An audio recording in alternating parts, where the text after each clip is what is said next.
Hi, Cancer! Monthly horoscope reading po tayo for the month of August 2024. Ito na tayo, bagong buwan ng Agosto. Kuha lang tayo ng ilang mensaheng gabay para sa inyo.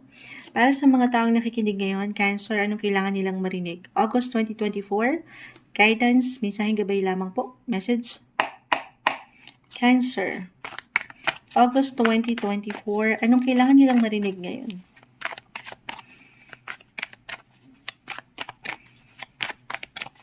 Cancer.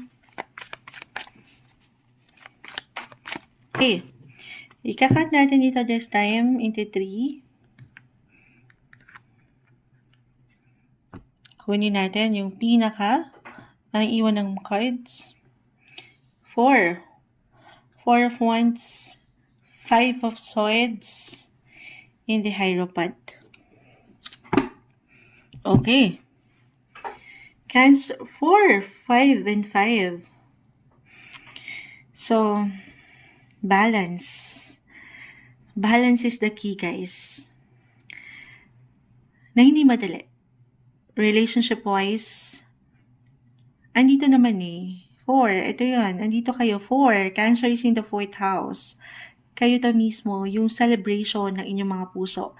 Or, lagi nyo lang pahintulutan ng sarili na mag-focus sa positibo. Gaano man minsan talaga sinusubok tayo ng mundo. 5 of Swords ay narito. Bilang Cancer din ng Moonchild. This month, meron lang tension. Tension kayong pwedeng maramdaman na sana ay hindi mapunta sa something malalim, kagaya ng conflict or disagreements. Ito, meron naman very normal, humaharap tayo sa stress. Diba? Hindi maiwasan emotionally, mentally, or even spiritually, the Hierophant. Okay, so you have to learn to be more flexible and adaptable. Learn to adjust sa kung ano mang pwedeng, more on guys, sa work. For some of you, especially kung araw-araw ay pumapasok kayo sa inyong mga opisina, ayan, syempre meron kayong makakasalamuha, merong tensyon, minsan hindi may iwasan, so be positive. Ikaw na lang yung higit na maging bigger person sa sitwasyon. I-avoid mo itong ilang laban. The 5 of Swords, pakita natin sa live. Tayo po ay live na live.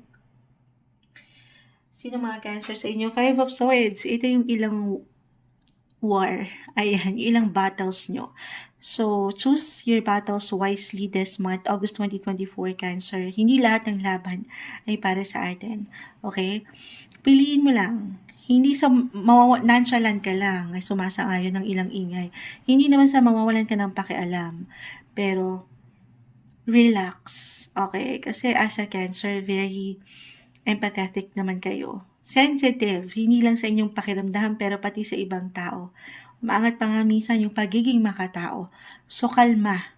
Okay? Iproseso nyo muna if ever meron mang something ganap. Unang-una na dyan, usaping tahanan, pamilya, o trabaho, or sa ilang connection nyo. 5, or even your love life. Meron nga angat na behavior dito. Lahat naman tayo meron certain mood, certain personality na nagkakaroon tayo ng imbalances. Wala namang perfect. Pero ma-avoid mo to ito parang message kay Moonchild to, dapat. Oo. Note to self, kalma. Huwag niyong hayaan na mapangunahan kayo ng emosyon. Well, yes, your emotions are your strength Kalakasan nyo yan sa Cancer. Pero, at the same time, sabi nga nila kapag usually, kapag naunahan ka ng bugso ng iyong damdamin, dyan tayo natatalo. Okay? So, kalma. Message kay Moonchild, balance. Yung emotional balance ang kailangan natin dito.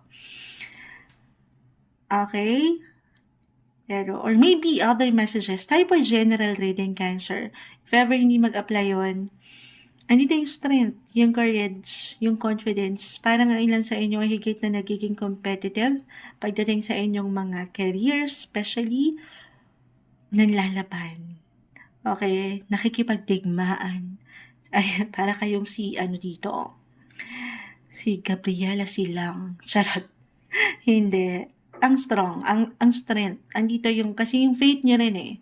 Hindi lang sa inyong ginagawa, yung paniniwala nyo sa part na yan. Maging ano pa man, okay? Or relationship,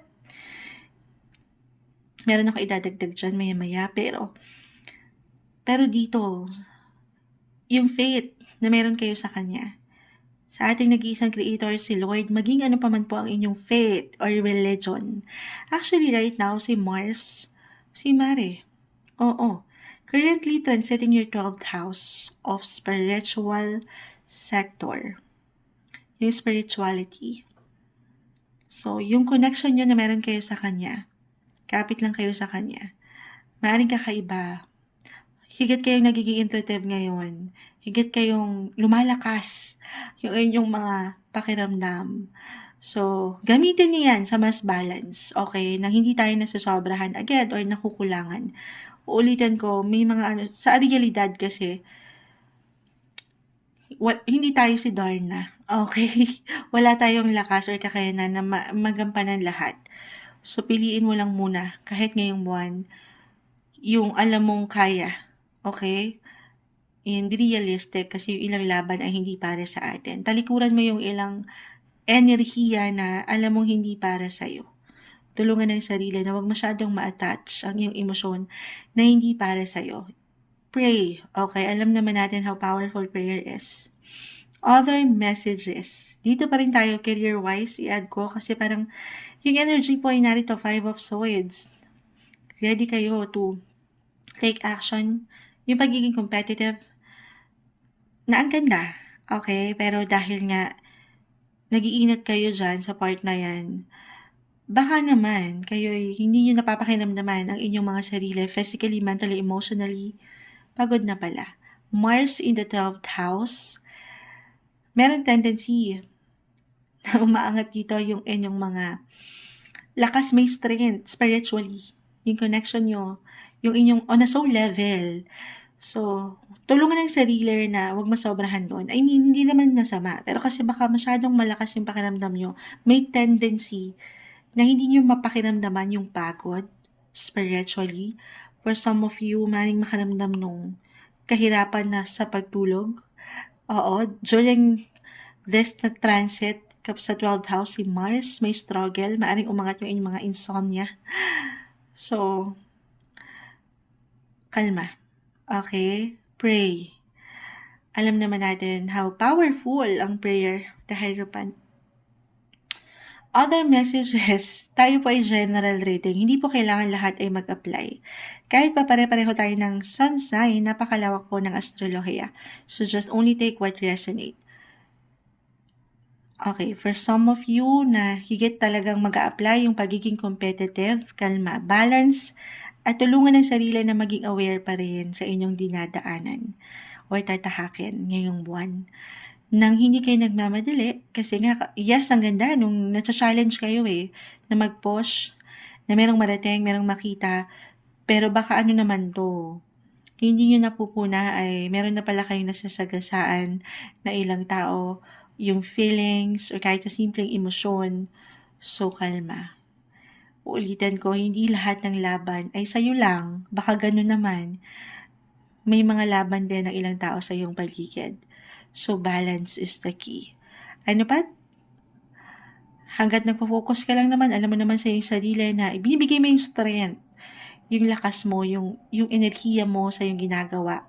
Papunta ka doon. May celebration po tayo nakikita. Gaano man ito kalaki or kaliit na celebration, pero this is something na makapagpapa-spark ng iyong mga mata or puso. Kasi nga, andito, may celebration Money ba ito or about sa relationship? Ito na i-add ko.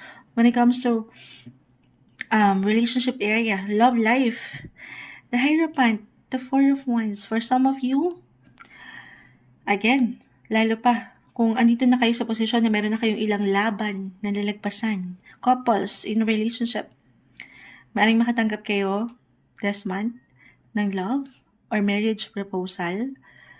Okay, para sa ilan sa inyo, single, love proposal, why not? Merong aamin, merong magbabalik. Kahit sa simpleng pagbabalik tanaw sa 12th house, merong higit kayo nagiging imaginative. Mas malawak kayong mag-isip. Mas malalim. Ito yung umaangat. Pero may iwan ko na astrologically kasi si Mercury, kanina ko pa na-mention, will go on retrograde phase again for the whole month of August. So, kung meron hindi natin mapipigilan. Kung meron na ikakasal, nakaplano na, nakaset na ang venue. Okay. So, wala maipapayo si Moonshell doon. Hindi kailangan katakutan yon, ilang lang naman to, ilang glitch. Pero kasi astrologically, pwede nyo na yung ma-check online, guys. Tayo live na live sa YT. Pwede nyo nang makita yan kung kailanman na on retrograde phase si Mercury.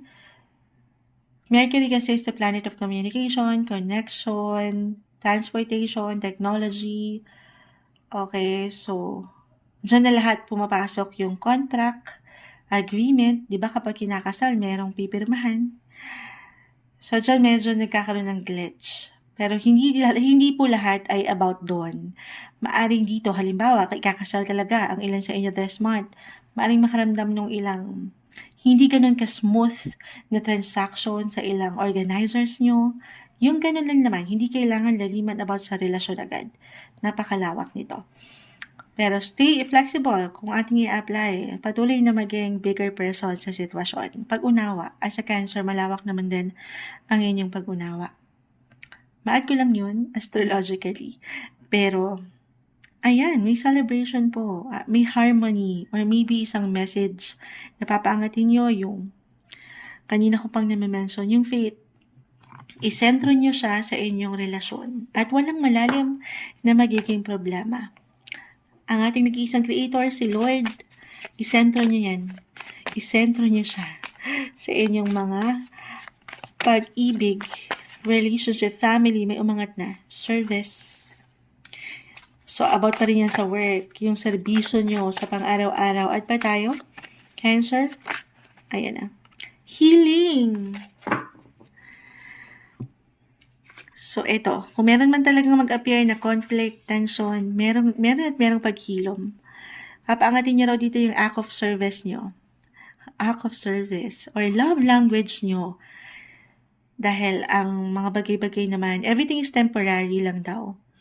Maghihilom to. Ano man yung stress, conflict, or kahit sa simpleng tension, if ever lang naman mag-apply na naway hindi.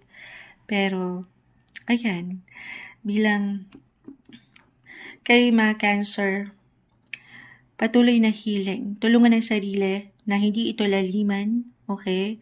Paangatin yung pag-unawa at alam mo yun, yung paraan nyo. Sa paraan nyo, kung paano nyo magiging o mapapaayos ang inyong koneksyon o relasyon, mapatrabaho man, o pagdating sa usaping relationship area. Para sa inyo ngayong buwan ng Agosto 2024, Cancer.